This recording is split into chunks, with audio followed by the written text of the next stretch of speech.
Assalamualaikum warahmatullahi wabarakatuh.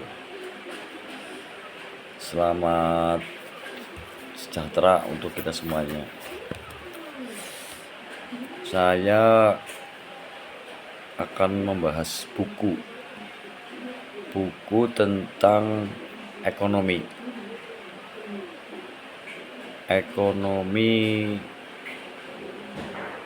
yang hari ini menjadi sebuah bidang yang sangat menarik, dan siapapun ekonomi menjadi pilihan utama. Ada yang beranggapan seperti itu. Ada yang bilang politik juga bidang yang menentukan, karena politik itu kebijakan untuk merubah atau menentukan ekonomi. Nah, ini ada buku bagus ini. Buku namanya Menggerakkan Nahdlatul Ulama. Menggerakkan Nahdlatul Ulama, karya pengantarnya ini Kiai Haji Abdurrahman Wahid atau Gus Dur. Ya, penulisnya Adin Jauharuddin. Adin itu seorang aktivis pergerakan mahasiswa Islam Indonesia. Pernah menjadi PB PMII, Pusat Pergerakan Mahasiswa Islam Indonesia. Sekarang yang jadi ketua Ansor, GP Pusat ya, Gerakan Pemuda Ansor Pusat Jakarta. Ini karya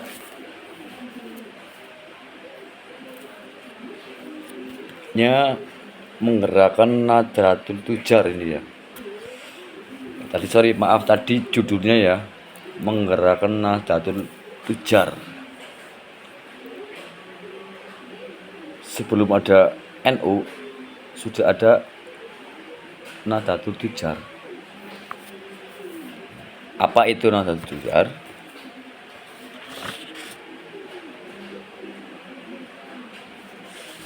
Menggerakkan Nahdlatul Tujar, penulis Adin Jauharuddin, yang diterbitkan oleh Perhimpunan Masyarakat Pesantren Indonesia PMPI tahun 2008.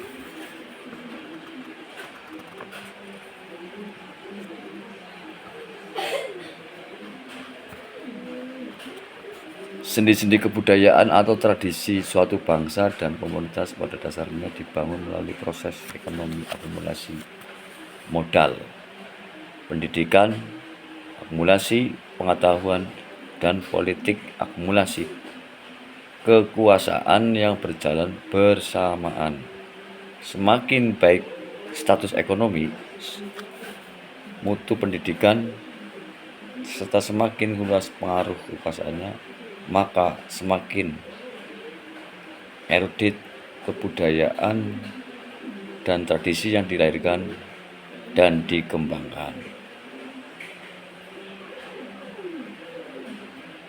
Pada faktanya, sejarah perjalanan Islam Nusantara atau Islam di Nusantara dimulai dari sejarah perdagangan, kemudian berkembang dan merambah pada sektor pendidikan, dan berakhir pada kekuasaan. Kekuasaan dibentuk atau direbut semata-mata hanya menjadi alat untuk mengembangkan sektor ekonomi yang berjalan beriringan dengan sektor pendidikan. Hubungan antara ekonomi, pendidikan, dan politik inilah menciptakan tradisi dan tatanan masyarakat Muslim Nusantara, termasuk Jamiah Nahdlatul Ulama atau NU. Nahdlatul Ulama sebagai organisasi Islam terbesar di Indonesia, bahkan juga di dunia, dalam sejarah perjalanannya tidak bisa dilepaskan dari hubungan dialektis ketika sektor di atas. Melihat proses terbentuknya NU, kita dapat menangkap adanya proses metamorfosis dari keberadaan lembaga pendidikan Nahdlatul Ulama. Nahdlatul Wathon, maaf, Nahdlatul Wathon, kelompok diskusi Tajwirul Afkar, dan perkumpulan saudagar santri Nahdlatul Tujar menjadi organisasi kebangkitan ulama. Tahapan-tahapan menjadi NU ini sebenarnya memiliki banyak hal ya, memiliki banyak kekuatan, cerita, benang merah dalam proses terbentuknya tradisi yang ada di Jamiyah dan Jamaah NU. Salah satu kelemahan kita dalam konteks mengembangkan NU secara kultur pada kesalahan kita dalam memaknai tradisi. Keterputusan historis dalam membaca tradisi NU menjadi tradisi hanya sesuatu yang statis parsial. Tradisi dilihat sudah final dan hanya dipahami terbentuk dari susunan praktis keagamaan semata.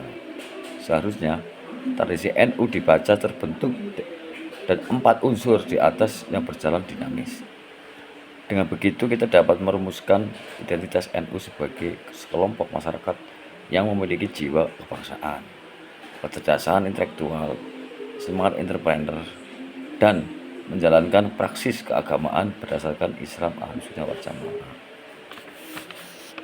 Ini pengantar ya, sedikit pengantar dari penulisnya sendiri itu.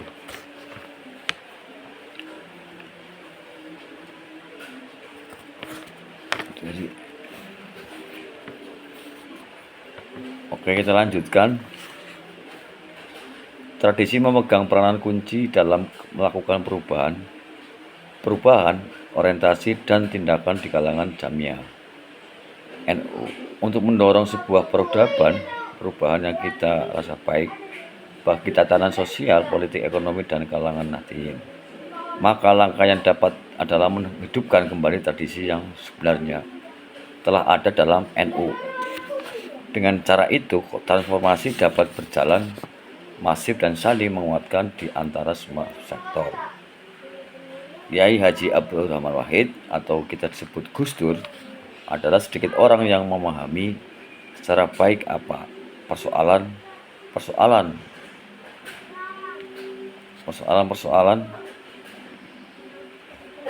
tentang kebangsaan.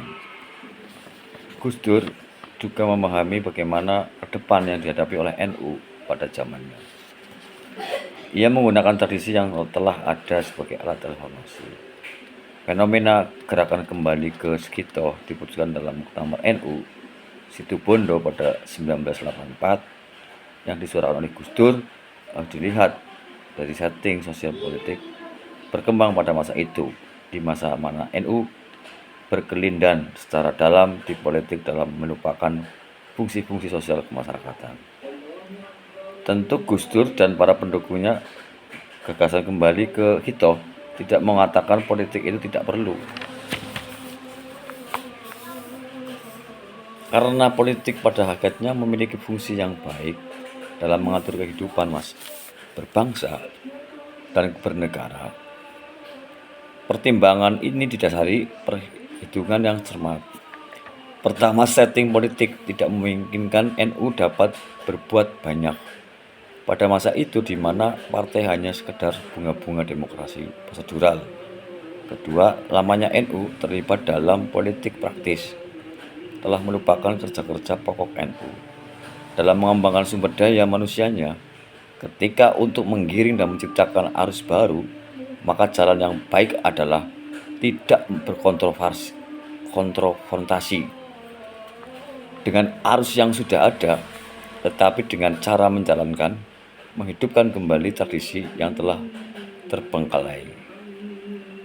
Keempat, pilihan taktis dengan mengurangi aktivitas politik format adalah lingkungan strategis dalam menyusun, menata, menyiapkan resources warga NU dan memasuki fase baru nanti. Toh pada akhirnya seperti yang diyakini oleh penggagas Hito, orde baru pun ada akhirnya. Perubahan-perubahan besar yang terjadi pada hari ini adalah seharusnya berdampak pada pergeseran secara pandang dan pola pikir NU. Seiring menguatnya fungsi sosial kemasyarakatan, NU dan terus membaiknya kondisi pendidikan warga NU, serta diiringi dengan menguatnya peran politik warga NU. Di dalam banyak partai, seharusnya semua itu berdampak pada meningkatnya kesejahteraan ekonomi di kalangan Nahdliyin. Kenyataan serius yang dihadapi NU hari ini adalah memikirkan dan merumuskan jalan keluar dari situasi krisis ekonomi yang dialami warga NU. Tentu kalangan Nahdliyin tidak dapat berharap banyak terhadap partai politik yang didirikan warga NU. Sekalipun sesungguhnya ini berkeharusan bagi mereka, karena kenyataannya kalangan politisi NU belum memiliki kemampuan yang cukup, baik untuk mencari jalan keluar atau kebuntuan ini. Dengan kata lain, kita belum mampu menjadikan partai politik atau kekuasaan sebagai alat untuk mengembangkan sektor pendidikan agar selaras dengan perkembangan ekonomi global dan menjadikan partai sebagai instrumen untuk membuat basis-basis produksi ekonomi warga NU.